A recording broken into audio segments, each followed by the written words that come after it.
हम बात करने वाले हैं एक इम्पॉर्टेंट एमसीए फॉर्म्स के बारे में। जैसा कि आपको स्क्रीन पर नज़र आ रहा है, MGT 6 जो कि फाइल होता है, जो कि हमारी डिक्लेरेशन होती है बेनिफिशियल इंटरेस्ट की, उसके लिए फाइल होता है under section 89 of companies act. So हम इस वीडियो को दो पार्ट्स में देखेंगे। पहली वीडियो में हम बात करेंगे नीचे कुछ जो हमारे पॉइंटर्स दिए गए हैं उसके बारे में। दूसरे पार्ट में हम बात करेंगे इसको फॉर्म को फाइल कैसे करते हैं। सो आइए देरी ना लेते हुए स्टार्ट करते हैं इस टॉपिक को, MGT 6 एक्सप्लेन्ड। वीडियो स्टार्ट करने से पहले अगर आपने चैनल को सब्सक्राइब नहीं करा है तो चैनल को ज़रूर सब्सक्राइब करिए, जूम योर स्किल, ताकि आपको टाइमली मैनर में इम्पोर्टेंट अपडेट्स मिल सके। सो अब जो हम इस वीडियो में पार्ट 1 में बात करने वाले हैं, वो बात करने वाले इन कुछ क्वेश्चंस के बारे में, जैसा कि क्या होता है MGT 6, डिफरेंस क्या है रजिस्टर्ड एंड बेनिफिशियल ओनर में, कब एप्लीकेबल होता है, ड्यू डेट क्या होती है, अगर नहीं फाइल करा तो क्या कुछ पेनल्टी भी लगती है, और रजिस्टर ऑफ मेंबर में एंट्री कैसे करी जाती है, क्योंकि ये बहुत इंपॉर्टेंट एस्पेक्ट है।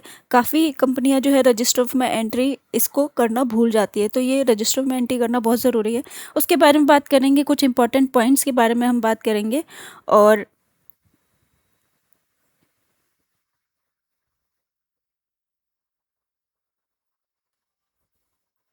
पहला जो क्वेश्चन है, MGT 6 क्या होता है और रजिस्टर्ड ओनर और बिजनेस बेनिफिशियल ओनर में अंतर क्या होता है।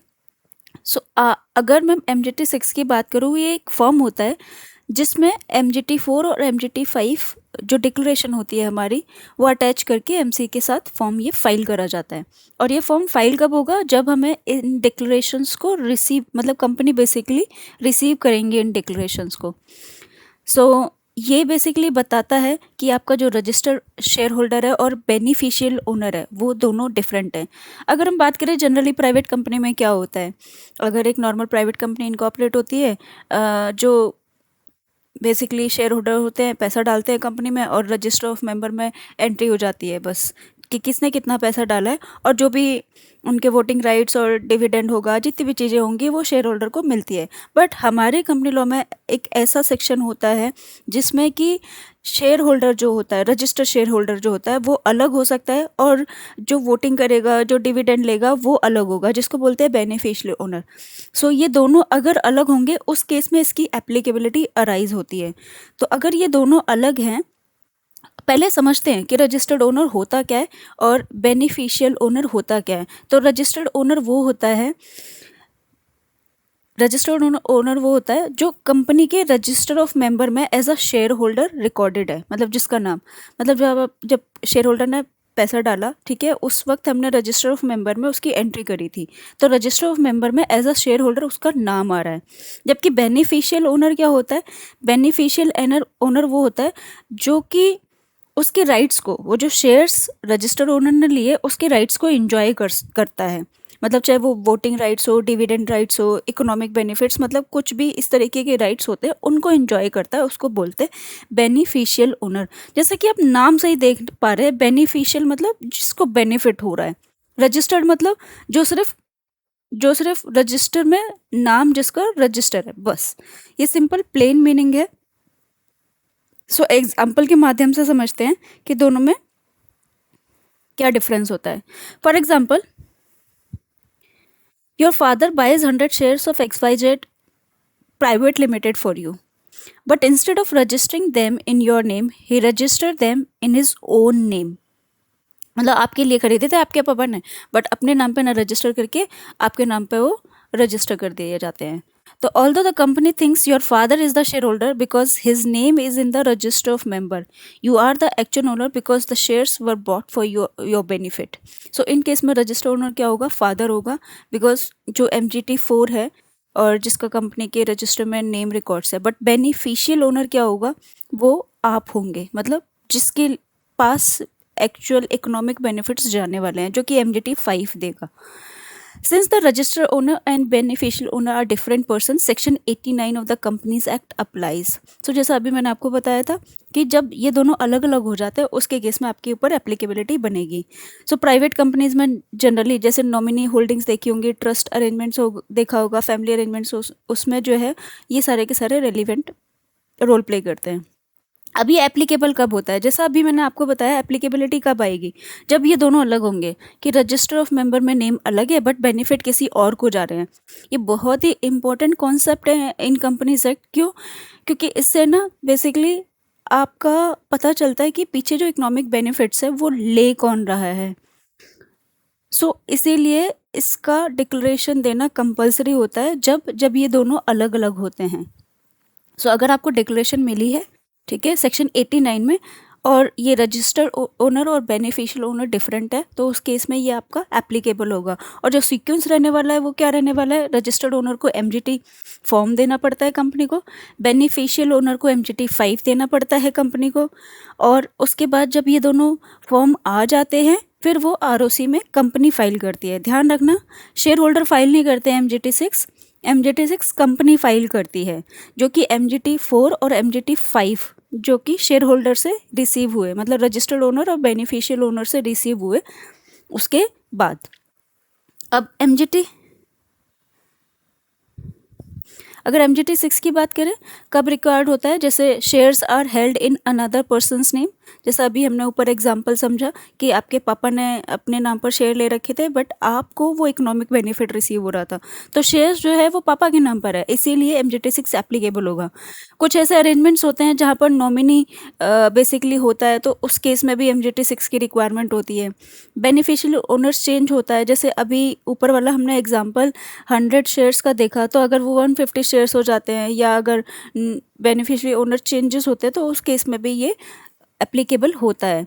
और लास्ट सेक्शन 89 की जब डिक्लेरेशन रिसीव होती है तब ये एप्लीकेबल होगा. अच्छा, सबसे इम्पोर्टेंट बात क्या है, हमें कंफ्यूज नहीं होना है एसबीओ से. SBO is entirely different concept with this beneficiary owner, क्योंकि एसबीओ के लिए अलग एक हमारा बेन 2 करके फॉर्म होता है, तो जहाँ पर 10% वाला क्राइटेरिया की बात करता है, तो उसके ऊपर भी मैंने वीडियो बनाकर मेरे चैनल पर डाली है कि कैसे उस फॉर्म को भरते हैं और क्या सब इंपॉर्टेंट चीज़ें होती है जिनका हमें ध्यान रखना है. तो आप चैनल पर विजिट करके वो बेन 2 की वीडियो देख सकते हैं. So next question is, what is the due date and what is the penalty for non filing the declaration. अच्छा, क्या डिक्लेरेशन अगर नहीं फाइल करते या फॉर्म नहीं फाइल करते तो उस केस में भी क्या ये कंपनीज एक्ट हमारे ऊपर पेनल्टी कुछ लगा सकता है? Yes, it is important. तो आपको ये बात ध्यान रखनी है, अगर आपने डिक्लेरेशन नहीं फाइल करी तभी भी आपके ऊपर पेनल्टी लगेगी. तो कौन सा सेक्शन है जो इसके बारे में बात करता है, वो है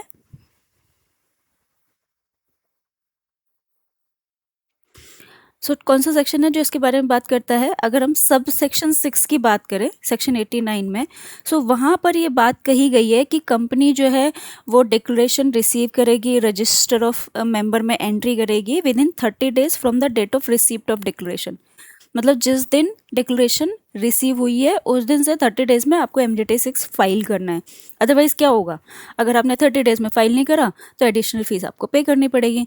अब रूल 9(1) क्या कहता है, रूल 9(1) कहता है कि जैसे ही आप रजिस्टर्ड ओनर बन गए हैं तो आपको इस इफ़ेक्ट को शो करने के लिए एक डिक्लेरेशन कंपनी को देनी है. एक फॉर्म एमजीटी 4 होता है उसमें, और फॉर्म एमजीटी 4 जो है विद इन 30 डेज में आपको फाइल करना है. 30 डेज कब से, जब से आपका नाम रजिस्टर ऑफ मेंबर में आ चुका है. एग्जाम्पल के माध्यम से समझेंगे, कंफ्यूज होने की ज़रूरत नहीं है, मैंने सब इंस्टेंसेस में एग्जाम्पल दिए ताकि आप इजीली कोरिलेट कर सकें. रूल 9(2) क्या बात करता है, बेनिफिशियल ओनर की बात करता है. उस केस में एमजीटी 5 जाएगा और with in 30 days after acquiring the such beneficial interest ये एमजीटी 5 कंपनी को देना होता है. आइए एग्जाम्पल के माध्यम से समझते हैं. अब कई बार क्वेश्चन आता है, क्या अगर हमें डिक्लेरेशन सेम डे नहीं मिली, डिफरेंट डेट पे मिली, तो हमारी ड्यू डेट क्या होगी. तो उसके बारे में भी हम इसमें एग्जाम्पल्स के माध्यम से समझेंगे. एग्जाम्पल 1 में हमने देखा है कि जैसे डिक्लेरेशन दोनों टाइम पर मिलती है तो उस केस में क्या हमारे पर पेनल्टी लगेगी. जैसा फर्स्ट एग्जाम्पल में आपको दिखाया गया है, शेयर्स जो अलॉट हुए 1 अप्रैल 2026 को हुए, सो जनरली ये इंस्टेंस स्टार्ट कहाँ से होगा, जब या शेयर आपको अलॉट हुए हो या फिर शेयर जिस दिन ट्रांसफ़र हुए हो उसी दिन ये इंस्टेंस आपका इवेंट जो है वो अराइज होगा। सो इस केस में जैसे शेयर आपको अलॉट हुए 1 अप्रैल 2026 को, राहुल जो कि रजिस्टर्ड ओनर है वो सबमिट करता है MGT4 20 अप्रैल को। अब देखिए शेयर अलॉट हुए 1 अप्रैल, तो 1 अप्रैल से लेके विद इन 30 डेज में आपको ये डिक्लेरेशन देनी थी। तो 20 अप्रैल को RO ने, मतलब राहुल जो कि RO है, उसने कंपनी को अपनी MGT4 फाइल कर दिया, तो विद इन टाइम लाइन है, नो इश्यूज़। अमित जो कि BO है, बेनिफिशियल ओनर है, उसने सबमिट करा MGT5 22 अप्रैल को। सो 30 अप्रैल तक ये सबमिट करना था एज पर रेगुलेशंस।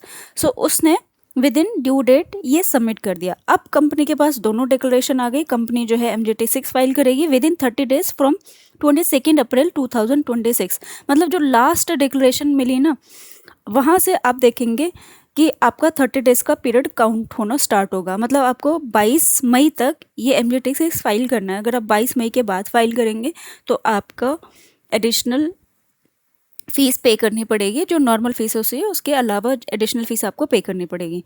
तो ये जो इवेंट्स है ना, आपको ध्यान रखने हैं कि जिस दिन शेयर्स अलॉट हुए हैं या ट्रांसफ़र हुए हैं उस दिन से विद इन 30 डेज़ में आपको MGT4 और MGT5 रिसीव हो जाना चाहिए, दोनों का, रजिस्टर्ड ओनर और बेनिफिशियल ओनर का। और जिस दिन रिसीव हो गए हैं उस दिन से आपको 30 डेज़ काउंट करने हैं और उसके अंदर आपको MGT6 फाइल करना है ROC के पास। अब देखिए दूसरे केस में क्या है। दूसरे केस में है कि शेयर्स जो अलॉट हुए 1 अप्रैल, MGT4 रिसीव हुआ है 15 अप्रैल, विद इन टाइम लाइन है। MGT5 जो है वो 10th में, मतलब 30 अप्रैल तक रिसीव हो जाना था, बट यहाँ पर क्या हुआ 10 मई को रिसीव हुआ है। तो उस केस में क्या होगा, कंपनी फाइल तो कर पाएगी। अब कंपनी जब फाइल करेगी, क्योंकि लास्ट जो है हमें 10 मई को रिसीव हुआ है, तो हमारी MGT6 फाइल करने की ड्यू डेट क्या होगी, जो हमारी लेटेस्ट डेट है जो 10 में है वहाँ से हम काउंट करेंगे। सो 9 जून 2026 हमारी MGT6 फॉर्म फाइल करने की ड्यू डेट हो जाएगी इस केस में। अब यहाँ पर आपको एडिशनल फ़ीस पे करनी पड़ेगी क्योंकि 30 डेज़ क्रॉस कर दिया। और ये जो फ़ीस कैलकुलेशन होती है ना, अगर आप MGT6 देखोगे तो डेट ऑफ रिसिप्ट से काउंट होती है जो हमारी पेनल्टी काउंट होगी। हमारी 3 डेट्स होती है MGT6 में कि कब आपने शेयर्स एक्वायर करे हैं, कब आपने डिक्लेरेशन दी है और कब कंपनी को ये डिक्लेरेशन रिसीव हुई है। तो इन तीनों डेट्स में से जो date of receipt of declaration है वहाँ से हमारी पेनल्टी जो MCFE फॉर्म है वो कैलकुलेट करता है। तो इस चीज़ का ध्यान रखिएगा, ऐसा मत सोचिएगा कि हाँ आपकी फ़ीस नहीं लगेगी। तो ये जो टाइमलाइंस है उनको बेसिकली मीट करना है आपको। अगर हम पेनल्टी की बात करें तो पेनल्टी जो है वो हेफ्टी पेनल्टी लगाता है MCA। जैसे MGT4 और 5 आपने सबमिट नहीं करा है, सो उस केस में आपको पेनल्टी जो लगने वाली है, मतलब रजिस्टर्ड ओनर को 50,000 की पेनल्टी लगेगी। और कंटिन्यू डिफ़ॉल्ट होता है तो 200 पर डे की पेनल्टी है। मैक्सिमम पेनल्टी 5 लाख तक की है।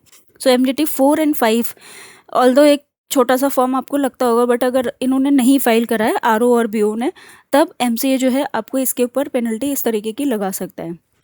अब MGT6 अगर नहीं फाइल करा है तो MGT6 ना फाइल करने के केस में भी आपको MCA इस तरह की पेनल्टी लगा सकता है। जैसे कंपनी के ऊपर लगेगी 1000 पर डे की पेनल्टी और officer in default 1000 per day. Maximum जो है वो 2 लाख तक की पेनल्टी हो सकती है। तो आप इग्नोर मत करिएगा। ये आई नो बहुत सारी कंपनियाँ इस एम्बिट में आते नहीं हैं, बट जिसके ऊपर भी ये एप्लीकेबल होता है तो आप प्रोविजंस को कंप्लाई करिएगा विद इन टाइमलाइन, ताकि आपके ऊपर ऐसी हेफ्टी पेनल्टी ना लग सके। नेक्स्ट बात करते हैं what documents are required in this form. So MGT6 में मेनली अगर हम बात करें, RO की डिक्लेरेशन जाएगी और BO की डिक्लेरेशन जाएगी, जो कि MGT4 एंड 5 में जाती है। बाकी अगर आपको कोई और एडिशनल डॉक्यूमेंट अटैच करना है तो वो आप अटैच कर सकते हैं। अच्छा, बहुत इंपॉर्टेंट क्वेश्चन है ये, how to make entry in the register of member.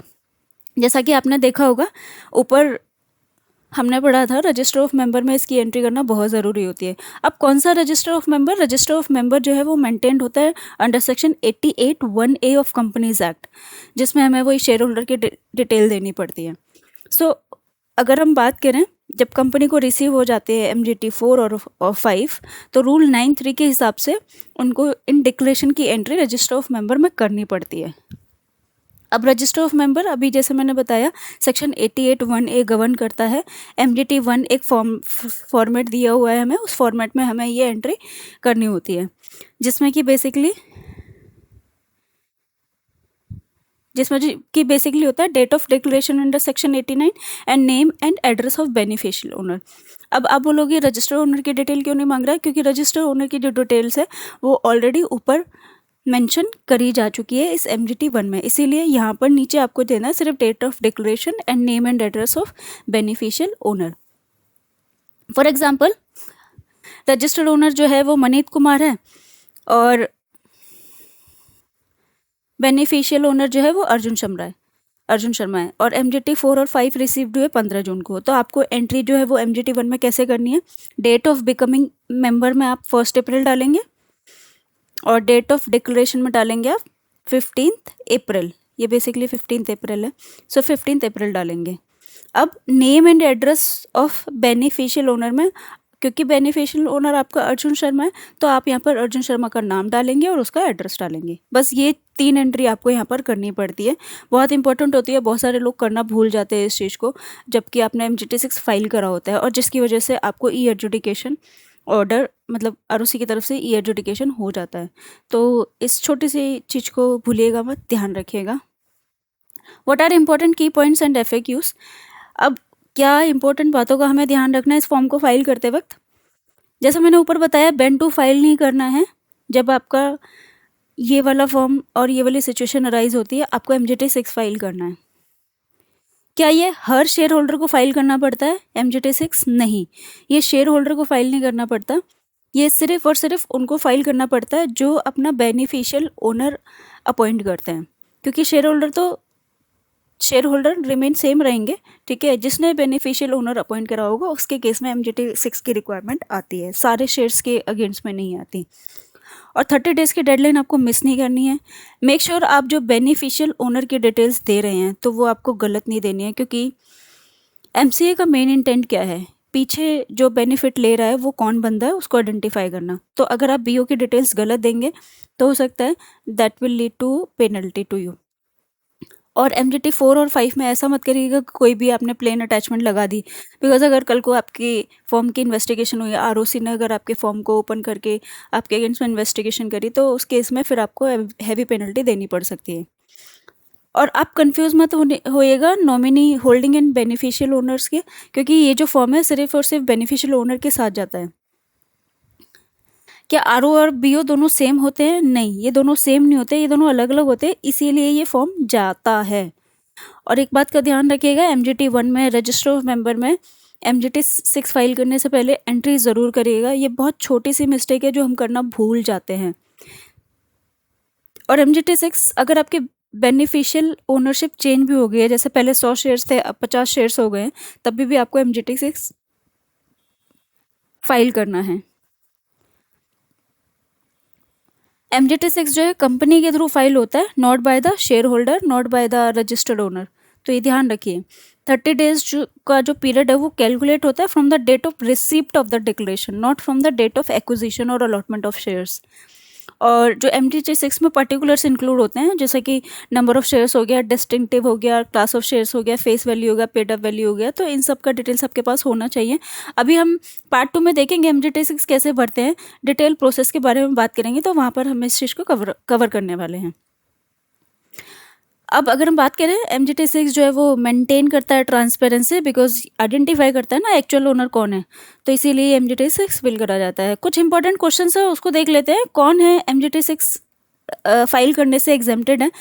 अब हमारे जो रूल 9(3) में है ना, उसमें हमें भी बता रखा है कि अगर आप म्यूचुअल फंड है, ठीक है, वेंचर कैपिटल फंड है, any other fund approve by SEBI है, तो उस केस में आपको MGT 6 फाइल करने की ज़रूरत नहीं है। क्यों नहीं है? क्योंकि ऑलरेडी सेबी जो है इतने एक्सटेंसिव वे में कंप्लाइंसेस कराता है, तो MCA की रिक्वायरमेंट ऑटोमेटिकली बाईपास हो जाती है। Who is a designated person? अच्छा, ये कई बार हम मिस कर देते हैं, which is a very important point. कौन है डेजिग्नेटेड पर्सन रूल 9 में? ये अभी एक नया इम्पॉर्टेंट अमेंडमेंट है जो कि रिसेंटली इंट्रोड्यूस करा है MCA ने। सो डेजिग्नेटेड पर्सन की बात करें, मतलब इंट्रोड्यूस करा है एनुअल रिटर्न में। ये सेक्शन तो पहले से ही है, रूल तो पहले से ही है। सो डेजिग्नेटेड पर्सन कौन होता है? ये एक ऐसा पर्सन होता है, ठीक है, कंपनी अपॉइंट करती है, जो कि रिस्पॉन्सिबल रहता है जितनी भी रिटर्न्स आएंगे उससे रिलेटेड, बेनिफिशियल इंटरेस्ट से रिलेटेड जो भी काम होने हैं ना, सारे के सारे इसको करने हैं। और आरओसी के पास जो रिटर्न जाएगी या किसी के पास भी रिटर्न जो जाएगी वो सारे के सारे काम इसको करने होते हैं। तो बेनिफिशियल इंटरेस्ट इन शेयर से रिलेटेड जितने भी काम होंगे डेजिग्नेटेड पर्सन करेगा, इसीलिए अपॉइंट करना ज़रूरी होता है रूल 9 में। कौन हो सकता है ये बेनिफिशियल पर्सन? कौन हो सकता है ये डेजिग्नेटेड पर्सन? अब अगर आपकी कंपनी में कंपनी सेक्रेटरी है एज पर कंपनीज एक्ट, तो सीएस को अपॉइंट कर सकते हैं। अगर सीएस नहीं है तो केएमपी को अपॉइंट कर सकते हैं। और अगर सीएस और केएमपी दोनों ही नहीं है तो सारे डायरेक्टर, मतलब आपके डेजिग्नेटेड पर्सन अपॉइंट कर सकते हैं। If the company has not officially designated a person who will be treated as the designated person, मतलब अगर आपने फॉर्मली किसी डेजिग्नेटेड पर्सन को अपॉइंट नहीं करा है तो उस केस में आपकी जो सीएस है वो बाय डिफ़ॉल्ट जो है वो मानी जाएंगी आपकी डेजिग्नेटेड पर्सन।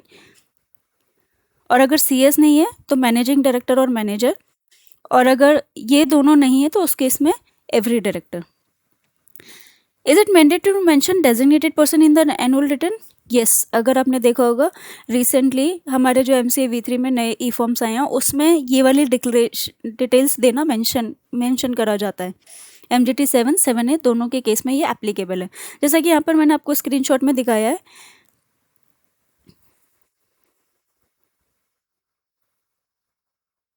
16 नंबर फील्ड में declaration under rule 9(4) of the companies management and administration rules, आपको यहाँ पर दिन देना है, पेन देना है या मेंबरशिप नंबर देना है, उस डेजिग्नेटेड पर्सन का नेम देना है उस इंसान का।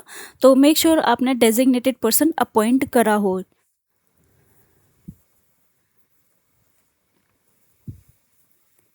What should the company do if the designated person changes? तो अगर आप रूल 9(3) देखेंगे तो वहाँ पर दे रखा है, अगर आपने डेजिग्नेटेड पर्सन चेंज करा है तो आपको GNL 2 में आरओसी को इन्फॉर्म करना है। जनरली बहुत सारी कंपनियाँ ये वाला छोटा सा कंप्लाइंस करना भूल जाती है। फॉर एग्जांपल आपने 24-25 में आपका जो डेजिग्नेटेड पर्सन था वो ए डायरेक्टर था, अब वो कंपनी छोड़ के जा चुका है तो आपने दूसरे पर्सन को डेजिग्नेटेड ही नहीं करा है, और जब आपकी 25-26 की एनुअल रिटर्न आएगी तो उस केस में आप बी का मेंशन कर देंगे, बट आपने GNL 2 तो भरना भूल गए ना। तो GNL 2 आपको भरना ज़रूरी है जब आपका डेजिग्नेटेड पर्सन चेंज होता है, तो इस चीज़ को मिस मत करिएगा।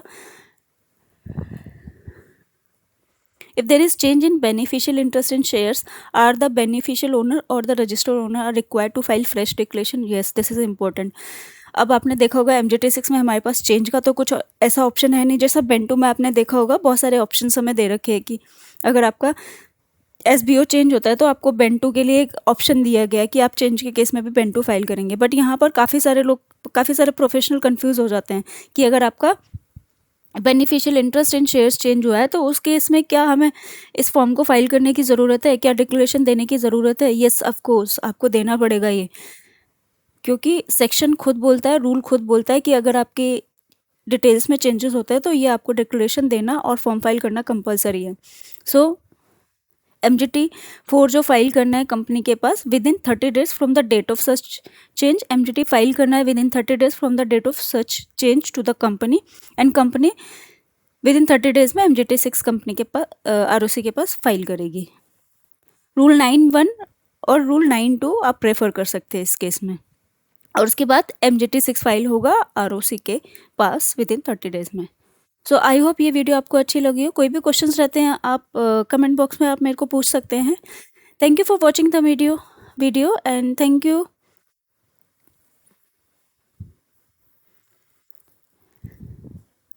एंड अगर आपने चैनल को सब्सक्राइब नहीं करा है, सब्सक्राइब ज़रूर करिए एंड इस वीडियो को शेयर ज़रूर करिएगा अपने प्रोफेशनल कोलीग के साथ, बिकॉज इसमें बहुत सारे ऐसे एग्जांपल्स और बहुत सारे ऐसी चीज़ें बताई गई हैं जो काफ़ी सारे प्रोफेशनल को नहीं पता रहता है। सो शेयर ज़रूर करिएगा अपने प्रोफेशनल फ्रेंड्स के साथ। मिलते हैं पार्ट 2 में MGT 6 की, समझेंगे डिटेल वाइज प्रोसेस क्या होता है इस फॉर्म को भरने का, और फील्ड हम डिस्कस करेंगे विद एग्जाम्पल्स, ताकि आपको किसी भी फील्ड में कन्फ्यूज़न ना रहे। तो पार्ट 2 ज़रूर देखिएगा, स्किप मत करिएगा पार्ट 2 देखना। Thank you for watching the video once again. Thank you, मिलते हैं नेक्स्ट वीडियो में।